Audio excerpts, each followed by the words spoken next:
여러분 안녕하십니까? 제가 지난번에 우리 동양의 음악 사상을 말씀드리면서 음악이라는 것이 몸과 마음에 영향을 많이 미치기 때문에 특별히 그 사람의 음악을 통해서 인격을 수양하고 다른 사람한테 인을 베풀면서 그래서 도덕적인 사회를 만들어야 한다는 것을 강조했던 것을 바로 공자의 논어를 통해서 여러분에게 말씀을 드렸는데요. 그렇다면 그 공자가 강조했던 예를 강조했고 음악을 강조했던 그런 예약사상이 바로 중국에 있는 공자한테만 있었느냐? 그것이 아니고 우리나라에 있었다는 것을 제가 여러분한테 말씀드리고 싶어서 오늘 시작하는데요. 여러분, 우리나라를 쭉 역사적으로 보면 특별히 역대 우리의 역사 중에서 조선시대라고 하는 그 조선시대 중에서 가장 대표적인 임금, 여러분은 누구를 떠오르시나요? 그쵸? 조선에서 모든 업적이 뛰어난, 음악에서도 업적이 뛰어난 임금님이 계셨거든요. 사회, 정치, 경제 모든 면에서 뛰어날 뿐만 아니라 특별히 과학도 굉장히 발전시켰고 음악 또한 굉장히 귀중한 경지에 올려놓은 임금님이 바로 여러분이 잘 아시는 세종대왕이십니다.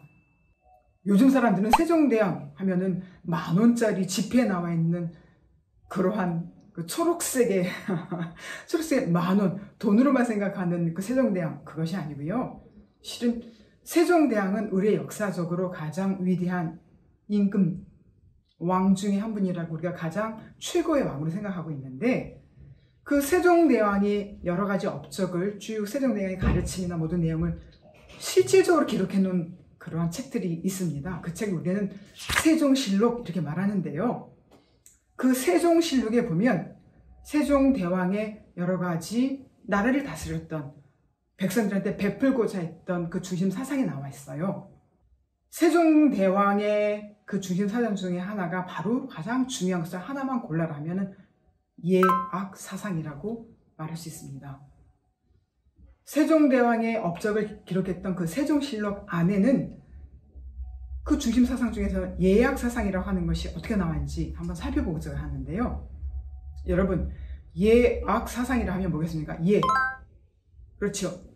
공자가 논어에서 강조했던 흥어시 이버의 성어악이라고 했던 그 예로서 바로 쓴다는 사람이 예로서 바로 서야 한다 하고 음악으로서 사람이 완성된다, 인격이 완성된다 이렇게 강조했던 그 예약사상이 우리 세종실록에 그대로 예약사상이 나타났는데요.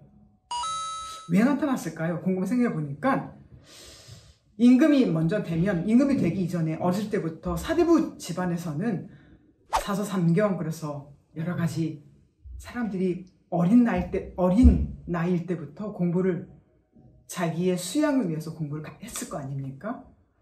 분명히 우리 세종대왕도 어렸을 때부터 논어를 읽으면서 본인의 많은 마음의 수양을 쌓았을 거라고 생각이 되고요. 또한 그 논어에 보면 공자가 강조했던 흥어시 이버의 성어악이라고 하는 그러한 음악에 관한 그 공자의 사상이 자연스럽게 세종대왕께도 이렇게 교육적으로 가르침으로 왔을 거라 생각이 듭니다. 특별히 그 세종실록에는 그 예약사상을 어떻게 표현했냐면 한 구절로 요약이 되어 있는데요.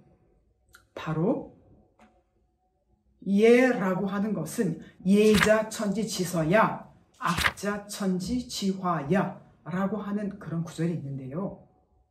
이것을 한번 풀어보면 예라고 하는 것은 천지지서야 하늘과 땅의 질서이고, 이게 질서 서자를 쓰거든요.